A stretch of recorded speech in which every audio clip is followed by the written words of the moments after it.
अक्सर आदमी अपने भीतर यह ख्वाब देख लेता है, यह सपना देख लेता है कि यह जो समय हमारा बीत रहा है या बीता है यह सही नहीं है, आगे आने वाला समय हमारा सही होगा। कितने ऐसे लोग यह सोच कर बैठे होंगे कि 2024 तो हमारा खराब हो गया, 2024 तो हमारे जीवन में सिर्फ दुख और दर्द लेकर आया, सिर्फ पीड़ा ही लेकर आया। लेकिन आने वाला जो नया साल है वो निश्चय ही हमारे जीवन में खुशियां लेकर आएगा, वो निश्चय ही हमारे जीवन में आनंद लेकर आएगा, समृद्धि लेकर आएगा, स्वास्थ्य लेकर आएगा।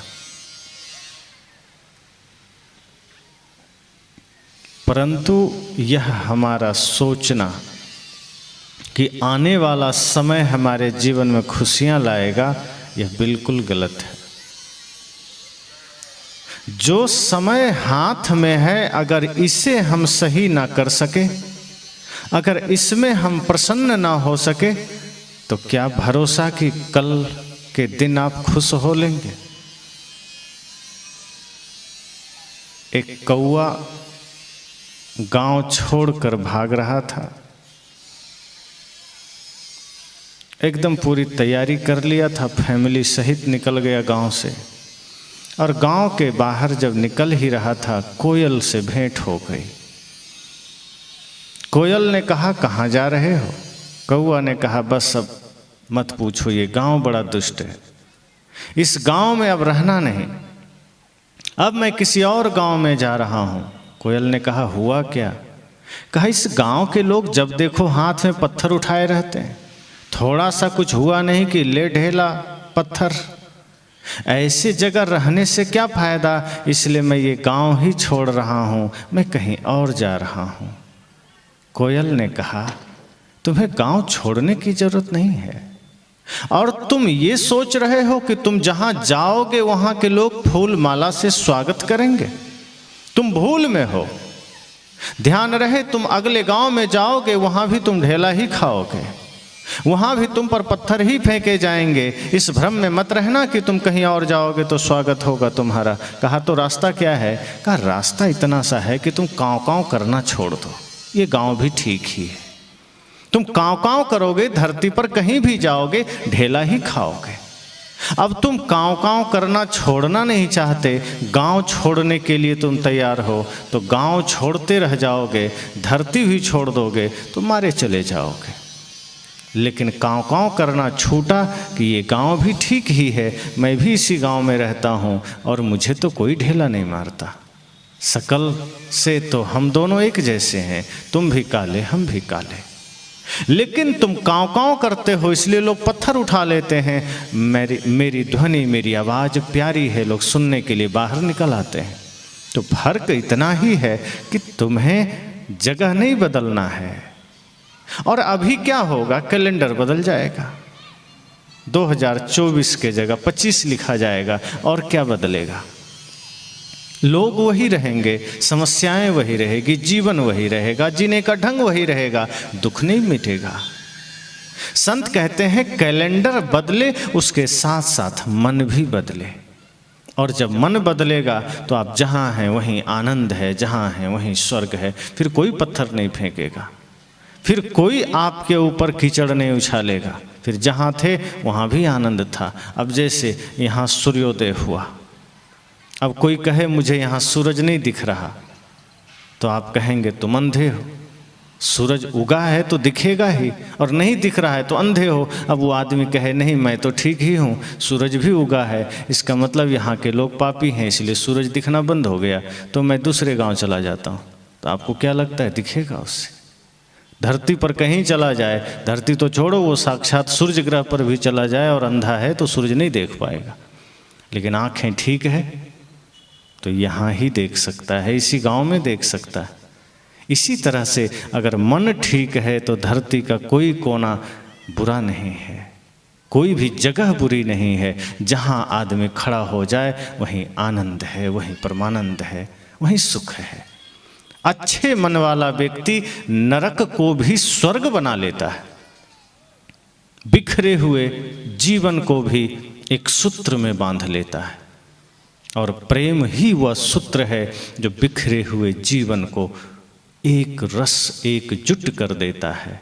लेकिन अगर हम पहले ही मन में कचरा भर रखे हैं तो धरती के किसी कोने में चले जाएं, दुख ही तो मिलेगा। परिवार में दुख हो, चाहे समाज में, चाहे अपने जीवन में, चाहे अकेले में बैठ के कोई रो रहा हो, कारण कोई दूसरा नहीं है। और हम उम्मीद लगाए बैठे हैं कि कल जैसे ही 2025 शुरू होगा हम सुखी हो जाएंगे, हम आनंदित हो जाएंगे। मन बदलने को राजी नहीं है। सारी बीमारियों का जड़ हमारा मन है और मन हम परिवर्तित करने को तैयार ही नहीं। किसी के प्रति कोई द्वेष का भाव आ गया, हम उसे मिटाने को राजी नहीं हैं। सत्संग सुनते हैं, सत्संग की बातें पंडाल निकलते ही भूल जाते हैं। किसी ने गाली दी, उसे गांठ बांध लिए। 2024 की गालियां 2025 में हम याद रखते हैं, पर 1 घंटा पहले का सत्संग हमें याद नहीं, तो कैसे शांति आएगी। संत कहते हैं एक एक बीते हुए पल से जब आप मुक्त होना शुरू कर देंगे, आप देखेंगे जीवन में एक नया सवेरा शुरू हो गया। हम तो अतीत को इस तरह पकड़ कर बैठ जाते हैं कि जैसे वही सब कुछ था, आने वाला कल में कुछ नहीं, वर्तमान में कुछ नहीं। बीता हुआ एक एक पल आपके जीवन के लिए कोई मायने नहीं रखता। आप उसे लौटा भी नहीं सकते, पकड़ भी नहीं सकते, सोच सोच कर सिर्फ दुखी हो सकते हैं। और आज आदमी की स्थिति यही है कि जो समय आया नहीं उसकी कल्पना में खो रहा है, और जो चला गया उसके बारे में सोच सोच कर रो रहा है। और जो हाथ में समय है इसका हम सदुपयोग नहीं कर रहे, इसका हम कुछ भी नहीं कर रहे। और परिणाम यह होता है कि भविष्य हाथ में है नहीं तो उसका हम कुछ कर नहीं सकते। अतीत हाथ से निकल गया, उसका भी कुछ नहीं कर सकते। और जिस वर्तमान में हम कुछ कर सकते थे, अतीत और भविष्य को सोचते सोचते वो वर्तमान भी निकल जा रहा है। इसलिए हम कैलेंडर बदल देंगे, तारीखें बदल जाएगी, घर भी बदल देंगे, लेकिन शांति नहीं मिलेगी। आदमी सोचता है चलो पुराने घर में विवाद था, पुराने घर में झगड़ा था, अब नया घर बना लेते हैं, शायद यहाँ ठीक हो जाए। और नया घर भी बन गया। सलाह लेकर के सारे चीज़ें नई लगा दी गई, पर्दे लगा दिए गए, टाइल्स लगा दिए गए, सारी चीज़ें बदल दी गई। किसी ने कहा कि वास्तु का ध्यान रखना, सदैव समृद्धि बनी रहेगी, सब कुछ कर दिया गया, लेकिन मन में कचड़ा है। तुरंत घर में, नए घर में ही विवाद शुरू हो गया। भाई से झगड़ा हो गया, पत्नी से हो गया, माता पिता से हो गया। अब आदमी सोचता है इतना सब कुछ किया, झगड़ा क्यों हो गया? तो झगड़ा ईंटों के वजह से थोड़े हो रहा है, आपके पर्दों के वजह से झगड़ा थोड़े हो रहा है, घर के वजह से थोड़े हो रहा है। झगड़ा हो रहा है मन के कारण। मन को धोया नहीं, मन को साफ किया नहीं, मन को नया बनाया नहीं। मन पुराना है, घर नया हो गया, साल नया हो गया, कपड़े नए हो गए, जूते नए हो गए, मन वही पुराना कचड़ा लेकर खड़ा है। तो दुख का कारण तो मन है, पीड़ा का कारण तो मन है। और हम सोचते हैं कि घर हमारे दुख का कारण, हम सोचते हैं ये कपड़े हमारे दुख का कारण। सदगुरु कहते हैं नहीं, अतीत से मुक्त होना पड़ेगा। ये 24 भी सबके लिए बुरा थोड़े था। बहुत ऐसे लोग थे, बहुत ऐसे लोग हैं जिनके लिए 24 भी अद्भुत था। हमारे लिए तो हर दिन अच्छा है। हम जिस जीवन में जी रहे हैं, हमें तो एक एक पल आनंद से भरा हुआ मालूम पड़ता है। कभी ऐसा लगा ही नहीं कि कोई समय खराब है, कोई दिन खराब है। आज हमारे शरीर का जन्मदिन है। लोग मुझे शुभकामनाएं दे रहे हैं, बधाइयाँ दे रहे हैं कि आपको जन्मदिन की शुभकामनाएं। हृदय से मैं सबको शुभकामना का जवाब दिया, लेकिन जब मैं खुद सोचता हूँ तो मुझे लगता ही नहीं कि मेरा जन्मदिन है। मैं इतना ही सोचता हूँ कि जन्मदिन अर्थात जिस तारीख में मैं इस धरा पर जन्म लिया, आज वही तारीख है, इससे ज़्यादा और कुछ नहीं। लेकिन वो दिन तो बिल्कुल भी नहीं है, क्योंकि वो दिन निकल चुका काफ़ी पहले, 35 साल पहले वो दिन निकल चुका। आज तो बिल्कुल नया दिन है और ये जन्मदिन नहीं हो सकता। जब मैं सोचता हूं कि मेरा एक एक पल तो निकल चुका है, वो हाथ में नहीं है, फिर ये आज 35वां जन्मदिन या शायद 36वां होगा, ये मेरा 36वां नहीं हो सकता, क्योंकि इससे पहले के जो समय बीते हैं वो तो बीत गया, हाथ में थोड़े है। तो हाँ, ये हो सकता है कि ये मेरा मृत्यु दिन हो सकता है, क्योंकि एक एक पल में मर चुका हूं। अब जो समय मेरे पास है आगे का है, पीछे का मैं लौटा नहीं सकता।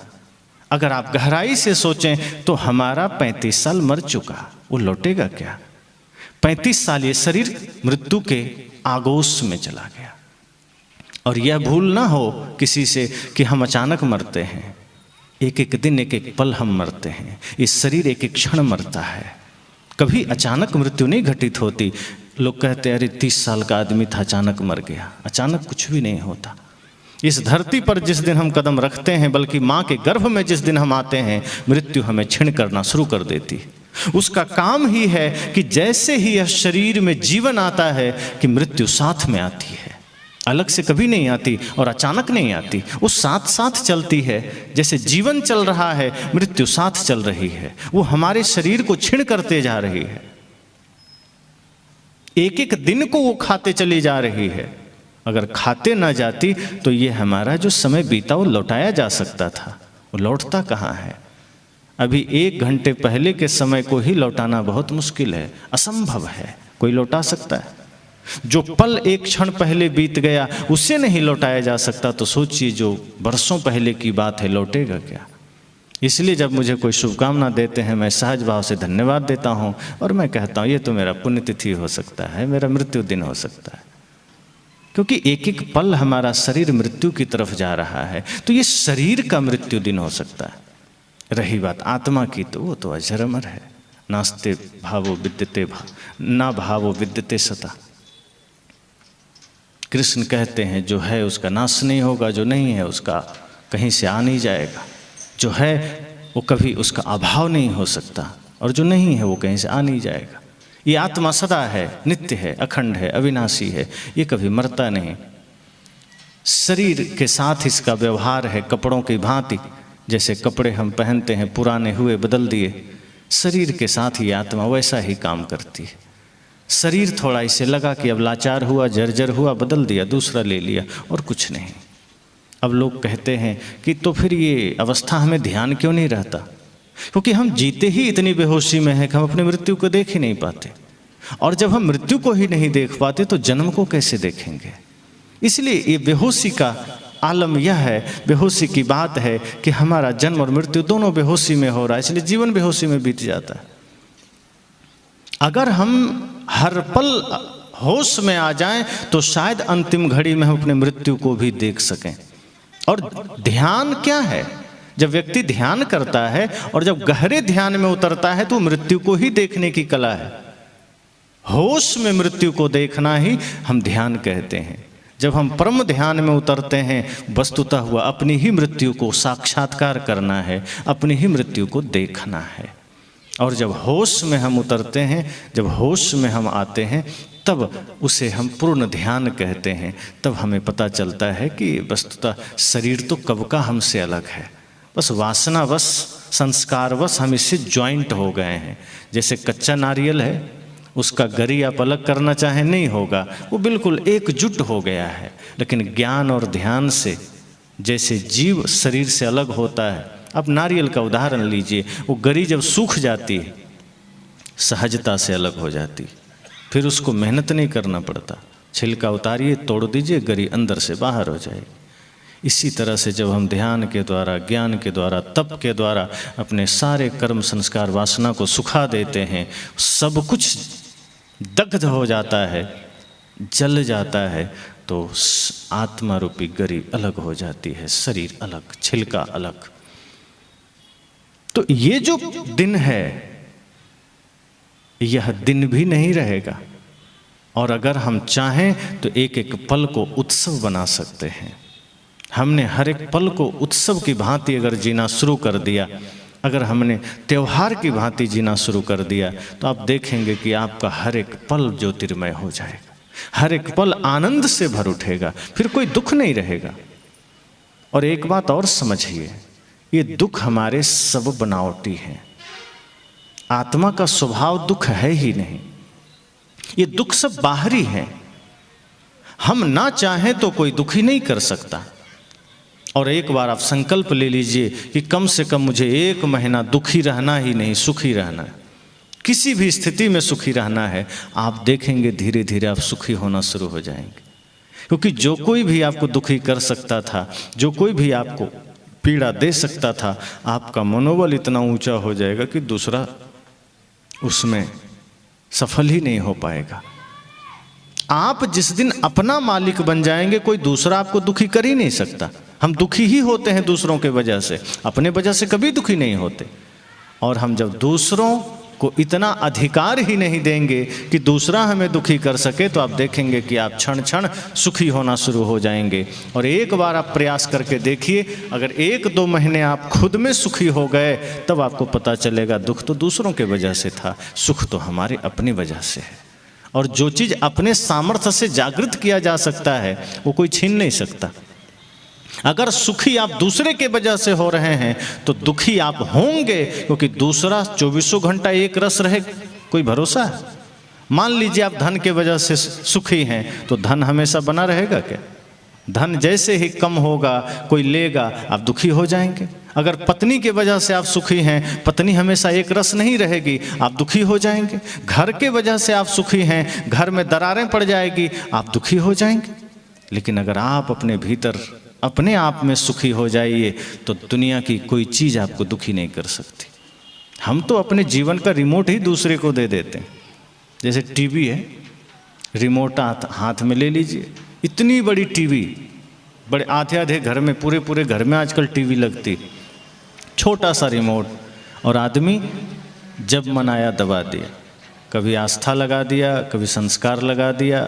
अब बुजुर्ग हैं तो आस्था संस्कार लगा दिए, कभी कभी न्यूज लगा दिए, और बच्चे हैं तो कार्टून लगा दिए, थोड़ा जवान हैं तो फिल्मी चैनल लगा दिए। लेकिन टीवी कभी नहीं कहती है कि तुम हमको बदल काहे रहे हो। इतनी बड़ी टीवी कुछ नहीं कर सकती। आस्था चैनल लगा दीजिए तो टीवी धन्यवाद नहीं देगी कि अच्छा हुआ तुमने धार्मिक चैनल लगा दिया, और फिल्मी चैनल लगा दीजिए तो टीवी नाराज नहीं होगी कि तुमने क्यों लगा दिया। आप मालिक हैं, टीवी चलती रहेगी जैसे मन वैसे। हर क्षण बदलिए, टीवी हो सकता है ज़्यादा दिक्कत में ख़राब हो जाएगी, बोलेगी नहीं। वैसे हम भी अपने जीवन का रिमोट दूसरों को दे देते हैं कि तू रख। जब दूसरे का मन हुआ बटन दबा दिया, हम क्रोध में आ गए। दूसरे का मन हुआ बटन दबा दिया, हम गाली देने लगे। दूसरे का मन हुआ बटन दबा दिया, हम झल्ला गए, हम निंदा शिकायत में आ गए। दूसरे ने बटन दबाया, थोड़ा हम मुस्कुरा दिए। जैसा चाहा दूसरे ने बटन दबाया, हम हंसे, मुस्कुराए, रोए। मतलब हमने स्वयं का नियंत्रण ही दूसरे को दे दिया। वो चाहे तो हमें हंसा दे, वो चाहे तो रुला दे। अब जब दूसरे को ही नियंत्रण आपने दे दिया, तो दूसरा मालिक हुआ, आप नौकर हुए। वो जब चाहे आपको हंसाए। संत कहते हैं मालिक बनिए। जीव तो मालिक है ना, और जीव अगर नौकर बन जाए तो क्या स्थिति होगी? दुख से कोई मुक्ति नहीं दे सकता। और फिर हम कहते हैं दुख ने, भगवान ने दुख दिया। फिर हम कहते हैं कि परमात्मा ने दुख दिया। ये परमात्मा है कि शैतान है दुख देगा आपको? परमात्मा ही तो है, क्यों दुख देगा? आपसे कोई दुश्मनी थोड़े है। भगवान की किसी से कोई वैर है क्या? वो तो, अब आप खुद सोचिए, आपके 2 बच्चे हैं, एक बच्चा धर्मात्मा है, एक दुष्टात्मा है, मान लीजिए, और आप पिता हैं, और आपको ये अधिकार दे दिया जाए कि आप अपने बच्चे का भविष्य लिखिए, तो आप क्या करेंगे? जो धर्मात्मा है उसमें पुण्य लिख देंगे, जो दुष्टात्मा है उसमें पाप लिखेंगे आप? कभी नहीं। आप पिता हैं, आप नहीं लिखेंगे। आप सोचेंगे ये दुष्टात्मा है तो भी हम इसके कर्म में अच्छा ही लिखेंगे, उसके कर्म में हम सुख ही लिखेंगे। तो भगवान तो बड़े पिता हुए, सबके जगत पिता हुए। उनको ये अधिकार अगर है तो वो कभी किसी के किस्मत में बुराई नहीं लिख सकते, किसी के किस्मत में दुख नहीं लिख सकते, किसी के जीवन में दर्द नहीं लिख सकते। वो जानेंगे कि इसने भूल की है, लेकिन है तो मेरा ही संतान, हम इसे दुख नहीं दे सकते। और यदि भगवान को इतना पावर है कि वही सबका दुख दर्द का बंटवारा करते हैं, किस्मत लिखते हैं, वो सदैव अच्छा लिखेंगे, सदैव पवित्र लिखेंगे। मैंने कहा ना कि हम होते ही इतनी बेहोशी में कि हमारा जन्म मृत्यु भी बेहोशी में हो रहा है, और उसी बेहोशी में हम अपना भाग्य खुद भी लिख रहे हैं। हम खुद अपना भाग्य लिखते हैं, खुद ही अपना सुख दुख लिखते हैं। एक आदमी ने पूछा, जब हम खुद लिखते हैं तो हम बुरा क्यों लिखेंगे? संत ने कहा, लिखते तुम बेहोशी में हो, इसलिए तुम्हें पता नहीं चलता तुम अच्छा लिख रहे हो कि बुरा लिख रहे हो। होश में रहो तो अच्छा लिखो। और लिखने का तात्पर्य कोई कलम किताब लेके थोड़े लिखना है, कॉपी लेके। लिखने का मतलब है बेहोशी में जो कर्म हो रहा है वो पाप कर्म हो रहा है, और जो भी पाप कर्म हो रहा है वही तुम्हारा भाग्य बन रहा है। अब तुम अच्छे कर्म करो होश में आकर के, वो भाग्य अच्छा बनेगा। अगर बेहोशी में पाप कर्म हो रहे हैं तो भाग्य गलत बनेगा, दुख आएंगे जीवन में। तो लिख तो हम खुद ही रहे हैं, लेकिन लिख इतनी मूर्छा में रहे हैं कि हमें पता ही नहीं चल रहा अपने भाग्य में हम दुख ही दुख लिखे चले जा रहे हैं। हम लिख ही इतनी मूर्छा में रहे हैं, इतने पागलपन में रहे हैं कि हम लिख तो अच्छा चाहते तो अच्छा है, पर हम बेहोशी में पाप करते चले जा रहे हैं, बेहोशी में अधर्म करते चले जा रहे हैं, और सोचते हैं कल ठीक हो जाएगा। पाप हो गया, सोचते हैं अब मंदिर जाएं थोड़ा ठीक कर लें, अब थोड़ा तीर्थ जाएं ठीक कर लें, अब थोड़ा गंगा में डुबकी लगाएं ठीक कर लें। अब ये चीज़ें हम करना चाहते हैं, कर्म सुधारना नहीं चाहते हैं। मन गंदा हुआ, मन को धोना नहीं चाहते हैं, सोचते हैं गंगा में डुबकी लगा लें शायद पाप धुल जाए।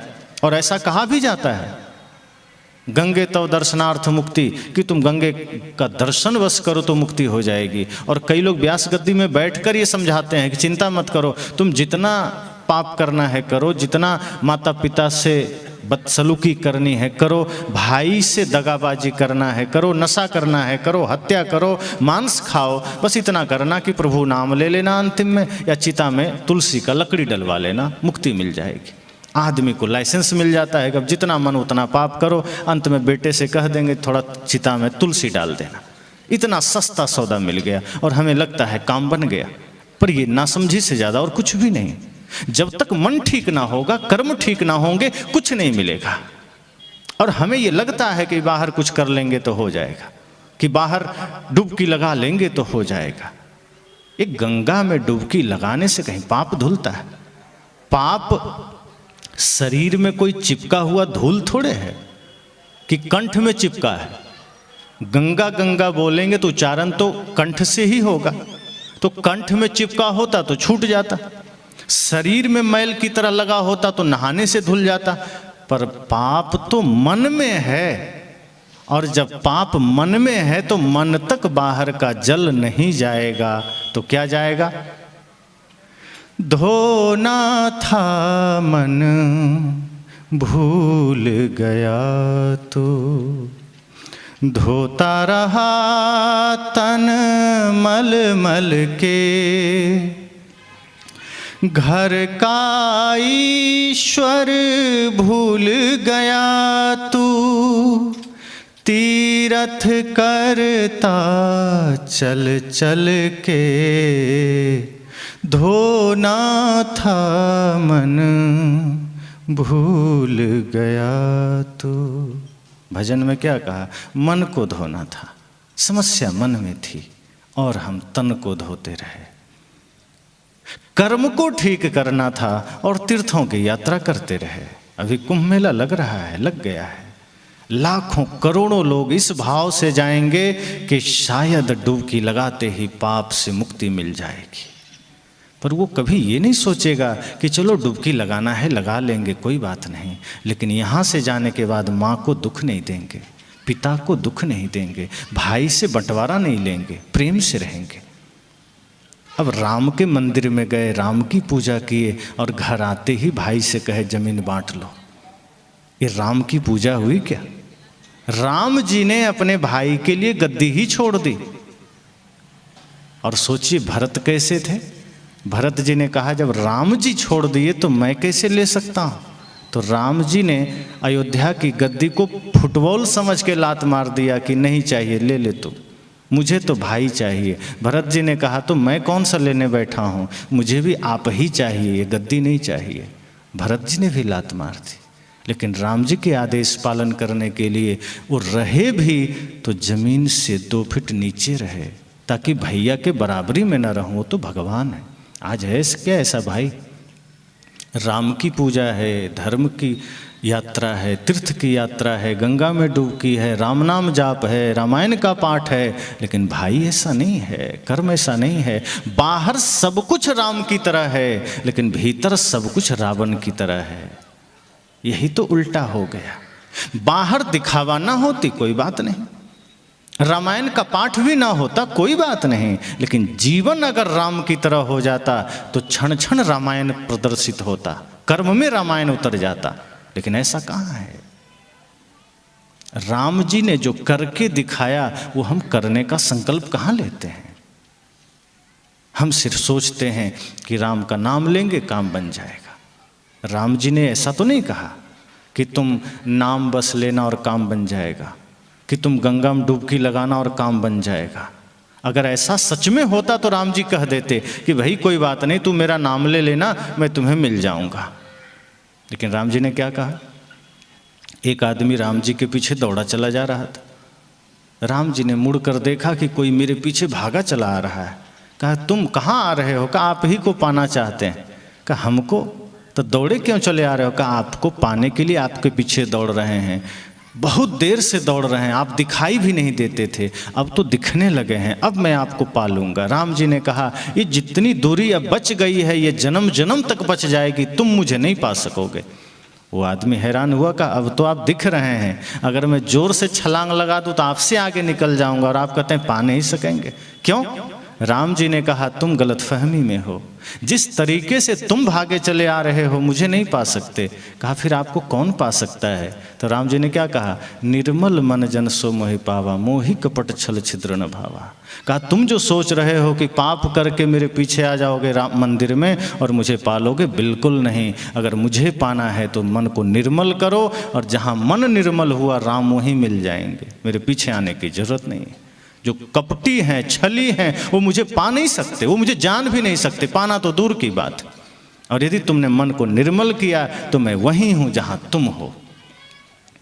तो राम जी ने कर्म करने की बात कही, पवित्र कर्म करने की बात कही, मन को निर्मल करने की बात कही, नहीं कहा कि डुबकी लगा लेना।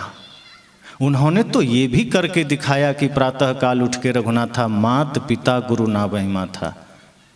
माता पिता गुरु ये तीन को ही वंदन किया राम ने, गुरु रूप को, माता पिता को। कहा अगर जीवन में शांति चाहते हो तो प्रातः उठना तो सर्वप्रथम माता पिता के चरण स्पर्श करना और गुरु को नमन करना। ये शिक्षा राम जी ने दी। तो राम जी ने तो कर्म करके दिखाया, जीवन जीकर दिखाया, और हम सोचते हैं उनका नाम लेकर के खूब पाप करते हुए हम पुण्य पा लेंगे। ऐसा नहीं है। राम जी ने अपने भाई से प्रेम दिखावा नहीं किया, वास्तव प्रेम किया, और इतना प्रेम किया कि उस प्रेम का आज हम उदाहरण देते हैं, उस प्रेम का आज हम लोगों को एग्जाम्पल देते हैं कि देखो राम जी के जीवन में प्रेम है। कौशल्या माता के प्रति तो समर्पण है ही, क्योंकि जन्म दिया था। जिस माँ ने, जिस सौतेली माँ ने जंगल दिया था, उनको भी उतना ही सम्मान दिया। बल्कि जब जाने लगे जंगल तो माता कौशल्या से पहले कैकेयी का चरण स्पर्श किया, और जब जंगल से लौट कर आए तब भी माँ कौशल्या से पहले माता कैकेयी और सुमित्रा का चरण वंदन किया। ये राम जी ने दिखाया। आज तो अपनी माँ अगर दो बात कड़ा होकर कह दे तो बेटा 2 दिन भोजन नहीं करता, घर से बाहर ही रहता है, हमको कह कैसे दिया। और वो पूजा राम जी का करते हैं कि हम तो राम के भक्त हैं। क्या खाक राम का भक्त है। राम का भक्त होने का मतलब है कि राम का आदर्श आचरण में उतरे, सिर्फ मुख में नहीं राम राम राम राम कर दिया काम हो गया।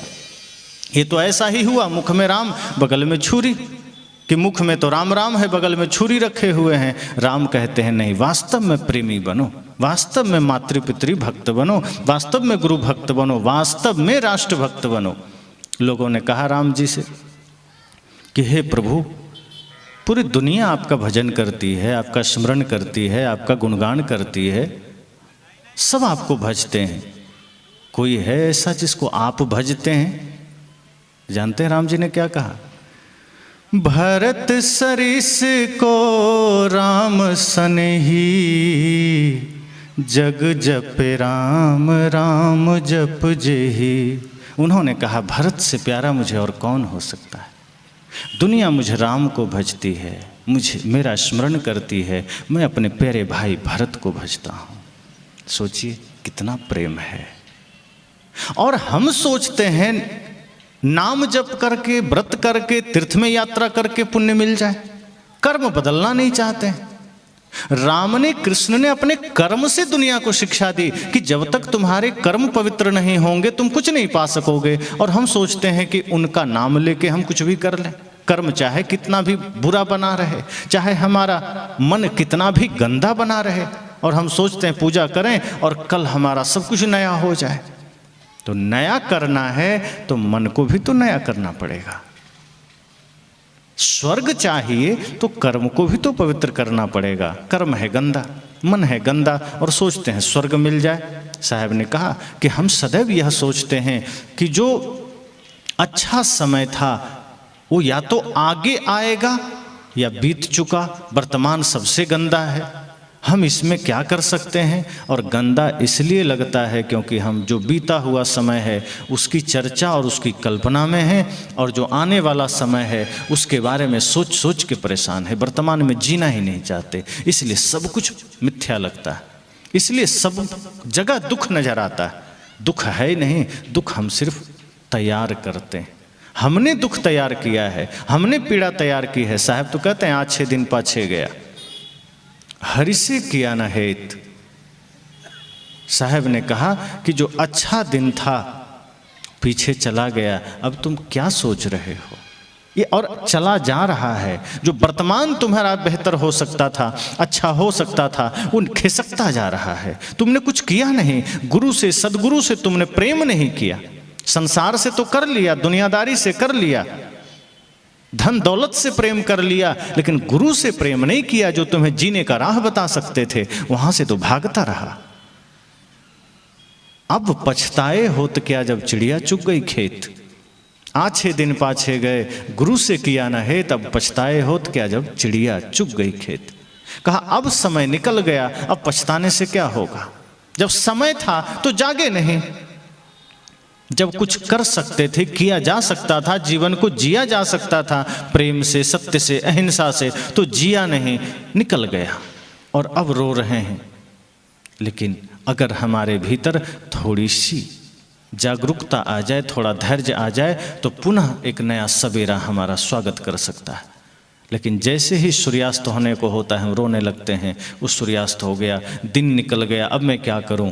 संत कहते हैं जो दिन निकल गया, बीत गया, ठीक है, अच्छा हो सकता था, अच्छा कर सकते थे, दिन में कुछ नेक काम कर सकते थे, तुम ना कर सके, पर अब चिंता मत करो, थोड़ा धैर्य रखो, थोड़ा होश में रहो, और ये सोचो कि ये सूर्यास्त का भी स्वागत है, क्योंकि सूर्यास्त का स्वागत करोगे तभी एक नए सूर्योदय तुम्हारे द्वार खड़ा होगा। इसलिए सूर्यास्त से भी एक प्रेरणा लो कि ये सूर्यास्त के बाद ही सूर्योदय का पुनः आगमन होगा। तो सूर्यास्त के समय थोड़ा धैर्य रखो, क्योंकि जो सूर्यास्त के पहले का समय था तुमने खो दिया, जो जीवन का कीमती समय था तुमने खो दिया, जो जीवन का महत्वपूर्ण पल था तुमने खो दिया, माया मोह में लगा करके, प्रपंच में लगा करके।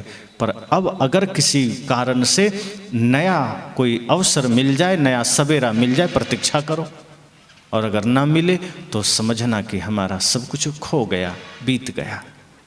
और जैसे ही हम थोड़ा धैर्य रखते हैं, एक नया सवेरा पुनः आता है, एक नया सूर्योदय होता है। और अब हमारी जिम्मेदारी है कि उस नए सूर्योदय में, नए सवेरे में हम अपने मन को नया करें। किसी ने कल हमसे बुरा बर्ताव किया, उसी क्षण भूल जाइए। किसी ने गाली दी, वहीं भूल जाइए। किसी ने अपमान किया, भूल जाइए, याद मत करिए, गांठ मत बांधिए। एक एक पल नया हो जाइए, आप देखेंगे आपका दुख मिटता चला गया। हम जितना अतीत को बांधते जाते हैं, दुख उतना गहरा होता जाता है। हम जितना बीते हुए पल को स्मरण करते हैं, उतना दुखी होते हैं। बीते हुए पल में अगर कुछ बुरा हुआ है, उससे प्रेरणा लीजिए कि ये बुराई हमारा वर्तमान में नहीं होना चाहिए। और कुछ अच्छा हुआ है तो संकल्प लीजिए कि इस अच्छाई को और अच्छा करेंगे और आगे जाएंगे। इस तरह से सदगुरु कहते हैं कि जब बीते हुए पल में हम इस भाव के साथ प्रेरणा लेकर आगे बढ़ते हैं तो आने वाला समय सुंदर हो जाता है, खूबसूरत हो जाता है। फिर कोई दुख नहीं, फिर कोई दर्द नहीं, और कोई दे भी नहीं सकता। और ये मत सोचिए कि वस्तुओं के वजह से सुख और दुख मिलता है। अगर सोना चांदी सुख का कारण होता, धन सुख का कारण होता, पद सुख का कारण होता, तो आप क्या सोचते हैं? ये टाटा, बिड़ला, डालमिया, अडानी, अंबानी जितने हैं, ये सारा सुख खरीद के धर लेते घर में कि अब दुनिया में किसी गरीब को सुख कभी मिलता ही नहीं। जो चीज़ खरीदी जा सकती है वो कभी छोड़ेंगे क्या? अगर शांति खरीदी जा सकती थी, मुक्ति खरीदी जा सकती थी, तो जितने दुनिया के पूंजीपति धनपति हैं अब तक वो अपना पेटेंट करा चुके होते, खरीद के रख चुके होते स्टॉक में कि अब किसी को मिलेगा ही नहीं। लेकिन यही तो फर्क है कि जो साधना से पाया जा सकता है, जो तप से पाया जा सकता है, वो सरल ही है, वो धन से नहीं मिलेगा। और अगर साधना से हम मुक्ति पा सकते हैं, तपस्या से शांति पा सकते हैं, अच्छे कर्म से शांति पा सकते हैं, तो ये कोई भी कर सकता है। किसी का ठेकेदारी थोड़े है। ये तो जो मन निर्मल करेगा वही शांति पालेगा। और इसका प्रमाण आप इतिहास में देख सकते हैं, वर्तमान में देख सकते हैं। माता सबरी के पास तो धन बिल्कुल भी नहीं है, पद भी नहीं है, धन भी नहीं है, वस्त्र भी नहीं है, फटे पुराने वस्त्र हैं, चरण पादुका भी नहीं है, खाने को अन्न भी नहीं है। रावण के पास सोने की लंका है, विशाल सोने की लंका। आज किसी के पास गले में सोने की चैन हो, उंगली में सोने की अंगूठी हो, तो इतने ही सोना में उसको इतनी गर्मी लगती है कि जनवरी में भी वो जैकेट उतार देता है कि हमको तो सोना है। लेकिन सोचिए, रावण तो सोने की लंका में था, कितनी गर्मी रही होगी, पर क्या वो शांति में था? अवसाद में था, विचलित मन में था, भयभीत था, शांति नहीं थी। अगर शांति का आधार भौतिक धन होता, शांति का आधार दुनियादारी होती, सोना चांदी गहने आभूषण होते, तो रावण से ज़्यादा सुखी उस वक्त कोई ना होता। क्योंकि कुबेर को भी बंदी बना के रखा हुआ था, जो धन का खजाना है, तो उससे ज़्यादा सुखी कोई होता क्या? लेकिन आप भी जानते हैं कि उस वक्त उससे ज़्यादा भयभीत और पीड़ित कोई नहीं था। लेकिन माता सबरी सुखी थी। क्यों? मैं कहा करता हूँ इसलिए सुखी थी क्योंकि जो धन माता सबरी के पास था, उस धन के सामने बाहर का धन तुलना में ही नहीं है। हम तुलना क्या करें? सदगुरु कबीर पहले ही कह दिए, अरब खरबलों दर्ब है, उदय अस्तलो राज, भक्ति महात्म ना तुले, ये सब कोने काज। वही भक्ति प्रेम सत्य को जब मीराबाई ने पाया, तब उन्होंने कहा, जब पहले महल में थी, सोना चांदी पास में था, नौकर चाकर साथ में थे, हीरे जवाहरात थे, तब मीराबाई ने कुछ नहीं कहा। तब क्या कहा? जीवन में दुख है, अवसाद है, पीड़ा है, मुझे सब छोड़ना है। और जब सब कुछ त्याग दिया, गहने जेवर, सोना चांदी आभूषण, नौकर चाकर, दास दासी सब छोड़ दिया, रेशमी वस्त्र का त्याग करके फकीरी वेश पहन लिया, तब क्या कहा? पायो जी मैंने राम रतन धन पायो, वस्तु अमोलिक दी मेरे सतगुरु, कृपा करी अपनायो, पायो जी मैंने राम रतन धन पायो। उन्होंने कहा, जब बाहर का मैंने त्याग किया, तब सदगुरु ने उस धन का पता दिया जो धन मुझे वास्तव में धनी कर गया। अब मैंने पा लिया, अब मैंने पाया है। अब तक तो मैंने खोया है, अब तक तो गंवाया है, लेकिन सदगुरु ने नाम का धन, प्रेम का, सत्य का धन, ज्ञान का धन, भक्ति का धन दे दिया, और इसके सामने दुनिया की सारी दौलत फीकी है। और ये धन ऐसा है, खर्चे नहीं कोई चोर न लूटे, दिन दिन बढ़त सवायो। आपके पास 100 रुपया है, 1 रुपया किसी को दे दीजिए तो 99 हो जाएगा। 1 करोड़ भी हर 1 रुपया निकाल दीजिए तो 1 रुपया कम हो जाएगा। लेकिन प्रेम का धन, भक्ति का धन, अगर आप किसी को 2 मीठे वचन दे दीजिए तो प्रेम घटेगा क्या? क्यों? क्योंकि वो भीतर से प्रकट होता है। धन बाहर से अर्जन करना पड़ता है। जो भी चीजें बाहर से अर्जित करेंगे वो घट जाएगी। संसार को बाहर से बटोरना पड़ता है। बाहर की समृद्धि कम होती चली जाएगी क्योंकि वो बाहर से आई है। टंकी में आप पानी भरते हैं ना, किसी के छत पर 500 लीटर की, किसी के छत पर 1000 लीटर के, कोई है 5-5 हज़ार की, 10-10 हज़ार की टंकियां बना लेते हैं। और पूरे मोहल्ले के लिए 50-50 हज़ार, 1-1, 2-2 लाख की टंकियां बनती। कितनी भी बड़ी टंकी हो, पानी उसमें बाहर से भरा जाता है, उसका अपना कुछ भी नहीं। और उसमें से किसी ने 1 गिलास निकाल लिया तो उस बड़े से बड़े टंकी में गिलास कम हो गया कि नहीं? अपने से पैदा होगा पानी? नहीं होगा, क्योंकि वो पानी उसका नहीं है, वो बाहर से आया है। तो बड़ी से बड़ी टंकी भी खाली हो जाएगी, उतना कम हो जाएगा। हमारे पास भी जो चीजें हमने बाहर से बटोरा है, धन, पद, सुख, समृद्धि जो बाहर से लिया है, वो धीरे धीरे कम हो जाएगा। लेकिन आप देखिए, बोर में, कुआं में कभी पानी कम होगा? 1 बाल्टी निकाल लीजिए, फिर उतना हो जाएगा। क्यों? किसी से लिया नहीं है, उसका खुद का है, वो भीतर प्रकट हुआ है। जो खुद प्रकट होता है वो कभी घटता नहीं है। ऐसे ही भक्ति जब भीतर जागृत होती है, प्रेम जब जागृत होता है, क्योंकि बाहर से लिया नहीं जा सकता, बाहर से सिर्फ मार्ग जाना जा सकता है, भीतर ही मौजूद है भक्ति। मेहंदी के पत्ते में जैसे लाली मौजूद है, ऐसे ही सबके भीतर में परम शांति मौजूद है। ये जीव का स्वरूप ही शांति है, जीव का स्वरूप ही ज्ञान है, प्रेम है, सत्य है। इसे सिर्फ जागृत करना होता है। और जिस दिन ध्यान सत्संग के द्वारा, गुरु के द्वारा हम अपने भीतर के प्रेम को जागृत कर लेते हैं, अपनी भक्ति को जागृत कर लेते हैं, फिर खर्चे नहीं कोई चोर न लूटे, दिन दिन बढ़त सवायो। फिर वो बढ़ता ही जाता है, वो घटता नहीं है। फिर हमारे अंदर यही भाव जगता है कि ज्योति से ज्योति जगाते चलो, प्रेम की गंगा बहाते चलो, राह में आए जो दीन दुखी सबको गले से लगाते चलो। फिर हमारी यात्रा ऐसी होती, फिर कोई दुख नहीं, कोई विषाद नहीं। इसलिए मैंने कहा कि हमारा हर पल नया हो सकता है, हर पल खूबसूरत हो सकता है। हम अपने वर्तमान जीवन को आनंदमयी बना सकते हैं। ये दुख किसी दूसरे ने नहीं दिए हैं। आपको लगता है कि किसी के वजह से हम दुखी हो गए, तो किसी के वजह से अगर आप दुखी हुए और किसी के वजह से ही सुखी होना चाहते हैं, तो वो सुख फिर मिट जाएगा, वो आनंद पुनः मिट जाएगा। लेकिन अगर आपने अपनी तपस्या, अपनी साधना से शांति पाई है, वो कोई नहीं छीन सकता, कोई नहीं बांट सकता। इसलिए जो बीता है उसमें मन अटकाना, दुख को निमंत्रण देना है। और जो नहीं आया समय, उस पर मन को आस बंधाना कि शायद 25 में हमारे किस्मत खुलेंगे, तो 25 में क्या 50 में भी नहीं खुलेंगे अगर यही कर्म रहा तो। अगर मन निर्मल किए तो आज 31 दिसंबर 2024 को भी किस्मत खुल सकती, इसी क्षण खुल सकती। लेकिन अगर मन गंदा रहा तो नहीं खुलेगा, और मजबूत ताले लगते चले जाएंगे, और वो इतनी मजबूती से बंद हो जाएगा कि हम फिर डिप्रेशन में चले जाएंगे, अवसाद में चले जाएंगे।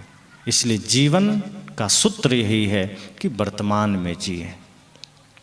जो बीत गया उसकी चिंता नहीं, जो आने वाला है उसकी कल्पना नहीं, जो वर्तमान हाथ में है इसे खूबसूरत कैसे बनाया जाए, इसका प्रयास हो। कभी होली है, अभी होली आएगी, उससे पहले बसंत पंचमी का त्यौहार, पहले बीता दिवाली, दशहरा, ऐसे त्यौहार आते हैं चले जाते हैं। एक एक दिन हम थोड़ा खुश होने का प्रयास करते हैं कि कोई त्यौहार आए तो खुश हो ले। संत कहते हैं आप अपने एक एक पल को त्यौहार बनाइए, एक एक क्षण को उत्सव बनाइए। जब आप उत्सव बनाएंगे और अपने एक एक पल को खूबसूरत बनाकर उसको जिएंगे तो आपको पता चलेगा कि हर दिन आपके जीवन में सुख है, हर दिन समृद्धि है। और जिसने अपने एक एक पल को उत्सव बनाया उसकी मृत्यु भी महोत्सव बन जाती है, वरना वो भी पीड़ादायक होती है, वो भी भयंकर दुखदायी होती।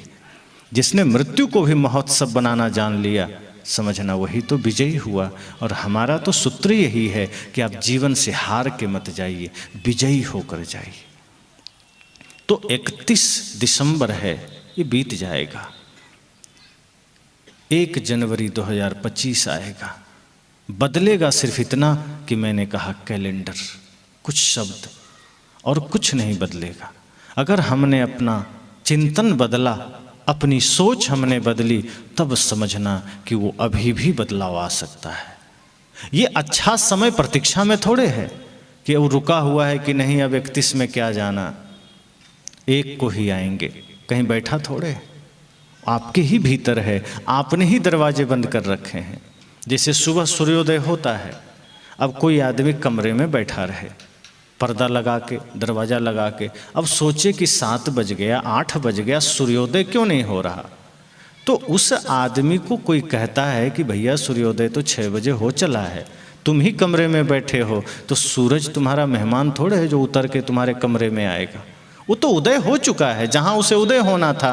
अब तुमने ही दरवाजे बंद कर रखे हैं, तुमने ही खिड़कियाँ लगा रखी है, तो तुम्हें सूरज दिखाई कैसे देगा। अगर सूरज का प्रकाश चाहिए, थोड़ा सा खिड़की खोलो, पर्दा हटाओ, हल्का सा पर्दा हटाओ, कुछ तो धूप आने दो। और ज़्यादा प्रकाश चाहिए, दरवाजे भी खोल दो। और ज़्यादा प्रकाश चाहिए, दीवारें गिरा दो। और ज़्यादा प्रकाश चाहिए, खुद कमरे से बाहर आके मैदान में चले आओ, सूरज का पूरा प्रकाश मिलेगा। हमने भी अपनी अज्ञानता, मोह, अविद्या के पर्दे लगा लगा के सफलता का द्वार हमने खुद बंद कर रखे हैं। ज्ञान, भक्ति, वैराग्य के रोशनी को हमने खुद बंद कर रखे हैं, अविद्या का पर्दा लगा के। अज्ञानता का, मोह का, लालच का, छल कपट का पर्दा हमने इतना मजबूत लगा दिया है कि सफलता का सूर्योदय हमारे आंगन तक, हमारे हृदय तक पहुंच ही नहीं पाता, वो बाधित हो जाता है। जैसे जैसे हम अविद्या मिटाते हैं, अज्ञानता को खत्म करते हैं, जैसे जैसे मन को निर्मल करते हैं, सारी समृद्धि हमारे जीवन में आने लगती है, सारा सामर्थ्य हमारे भीतर आने लगता है, सुख का आगमन होता है। इसलिए जो समय बीता उसकी चिंता नहीं। आछे दिन पाछे गए, सदगुरु ने कहा, गुरु से किया न हेत। अब इसमें एक और गहरी बात है कि जो हमारा जवानी का समय था, अच्छा समय था, वो बीत गया। गुरु सदगुरु से हमने प्रीत नहीं किया ताकि इस जवानी को ही हम सुंदर बना सकें, इस जवानी से ही हम धर्म की यात्रा कर सकें। और अब जब यह काम, वासना, छल, प्रपंच रूपी चिड़िया ने हमारे शरीर की आयु को ही नष्ट कर दिया, अब हम पछता रहे हैं कि काश जवानी में जाग गए होते। तो जवानी में क्या सोचा, अभी कोई भजन का उम्र है। जब किसी ने कहा सत्संग में चलोगे, जवान लोग कहते हैं आप जाइए ना, हमारा समय है, हम बुढ़ापे में जाएंगे। संत ने कहा जवानों संभलो, जागो, इस संसार तो साधारण है, इसके लिए ऊर्जा खत्म मत करो। ये तपस्या में अपनी ऊर्जा थोड़ी सी लगाओ, संसार को भी साथ रखो। संसार का प्रयोग इतना ही करो कि तुम बढ़िया जी सको, अच्छा खा सको, लेकिन उसके बाद अपनी शक्ति का सदुपयोग करो, अपनी ऊर्जा का सदुपयोग करो। अगर धन है तो तुम्हारा धन भी धर्म का कारण बन सके, ये धन अधर्म का कारण न बने। अगर बल है शरीर में तो बल भी धर्म का कारण बन सके। ऐसा नहीं कि धन है तो इससे अधर्म करो, जुआ खेलो, हिंसा करवाओ, पाप करवाओ, ऑर्केस्ट्रा करवाओ। अगर धन पास में है तो इस धन का ऐसा सदुपयोग करो कि धन भी धर्म का माध्यम बन सके। अगर शरीर में बल है तो हनुमान जी का बल समाज के लिए उपयोगी था। हनुमान जी भी बलशाली थे, पर बल का प्रयोग उन्होंने सदैव निर्बल के लिए किया, कभी भी किसी को सताने के लिए नहीं किया।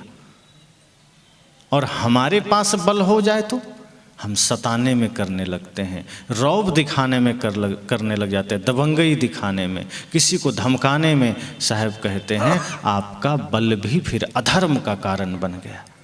बल पास में है तो उसे भी धर्म का माध्यम बना लीजिए, धन पास में है उसे भी धर्म का माध्यम बना लीजिए, और ज्ञान पास में है तो ज्ञान तो खुद ही परिचय दे रहा है कि ज्ञान मतलब जहाँ सही गलत का निर्णय हो। अगर कोई व्यक्ति कहे कि मैं ज्ञानी हूँ और वो गलत काम कर रहा है तो आप समझ जाना कि वो ज्ञानी नहीं है, वो जानकार है। जानकारियाँ हो सकती है किसी को भी, शब्दों को हम सीख सकते हैं कहीं भी, तो हम जानकारी इकट्ठा कर सकते हैं। पर कोई कहता है मैं ज्ञानी हूँ और उसके जीवन में कोई बुराई दिखे तो समझ जाना ये ज्ञानी नहीं हुआ, अभी ये जानकारियाँ इकट्ठी कर लिया, ये बड़ा जानकार आदमी है।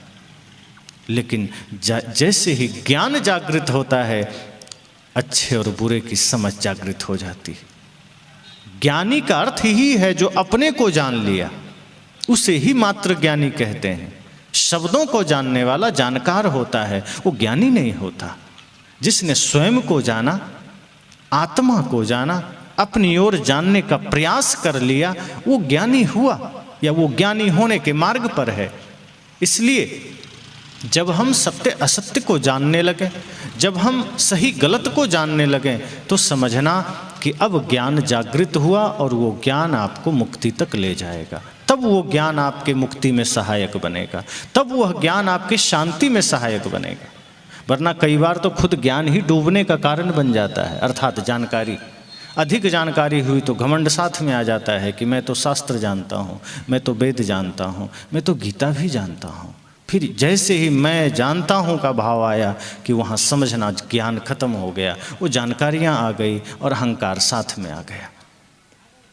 इसलिए जैसे ही विकार आए कि फिर धर्म भी पाप का माध्यम हम बना लेते हैं, फिर वो पुण्य का माध्यम नहीं बनता। संत कहते हैं आपके पास ज्ञान है तो उससे भी धर्म का माध्यम हो, तब ज्ञान है। बल है तो धर्म का माध्यम बनाना।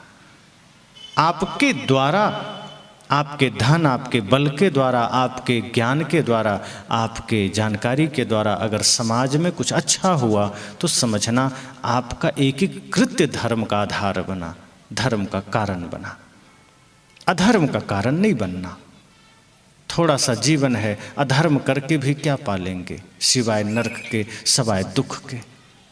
इसलिए मैंने कहा कि आछे दिन पाछे गए, गुरु से किया न हेत, अब पछताए होत क्या। अब क्या पछताना, अब क्या रोना, अब तो समय निकट है। कोई बुढ़ापे में प्रवेश कर गए, कोई बुढ़ापे की ओर, कोई उस प्रक्रिया में भी थोड़ा आगे तक निकल गए, कोई जवानी से पार कर रहे हैं, कोई जवानी की दहलीज पर हैं। ये तो क्रम चल रहा है और हम बेहोशी में चल रहे हैं। हमें ये लगता है कि अभी मेरा समय नहीं आया। संत कहते हैं सदैव जागरूक रहिए, सदैव होश में रहिए। समय कब किसका आता है कोई रजिस्ट्री थोड़े, क्योंकि यहाँ संसार की चीज़ों की गारंटी तो है, संसार की चीज़ों की गारंटी वारंटी है शरीर छोड़कर।